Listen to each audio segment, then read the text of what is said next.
Bonjour et bienvenue sur le site web du PMI Lévis-Québec. Mon nom est Marc Lafontaine, je suis le vice-président responsable du bulletin. Cette capsule vidéo vous présente le sujet de l'article vedette du mois ainsi que son auteur. Ce mois-ci, l'article traite de l'identification des angles forts en gestion du changement ainsi que les leçons apprises. D'abord, parlons de son auteur, M. Michel Belleau, maîtrise en sciences, qui est directeur de la pratique d'affaires en gestion du changement et associé à la société Conseil Lambda depuis 2000.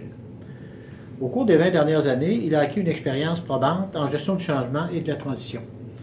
Son parcours professionnel l'a amené à réaliser plusieurs interventions pour de grandes organisations publiques québécoises et du domaine de l'assurance. Pour M. Belleau, la réalité des organisations en 2015 est qu'elles doivent composer avec des changements complexes et fréquents. Ainsi, pour les organisations, la mobilisation des personnes est-elle vue comme impérative si elles veulent réussir leur projet. Allons donc voir de plus près de quoi il en retourne. Alors, bonjour M. Belleau. Pouvez-vous nous en dire plus à propos de la gestion des angles forts en gestion du changement? À vous la parole. On trouvait pertinent de prendre un petit peu de recul par rapport à nos expériences dans des projets de transformation. Ça nous a permis de mettre des choses en évidence, d'identifier les pièges qui étaient à éviter, de mieux cerner les risques, de voir qu'est-ce qu'on avait appris, puis d'être capable de l'appliquer dans nos prochains projets de transformation. Cette réflexion-là nous a amené à produire une grille avec 8 éléments clés en gestion du changement. Puis ces 8 éléments clés qu'on appelle, dans le fond, les angles forts de la gestion du changement. On pourrait le dire autrement en disant que ce sont des incontournables.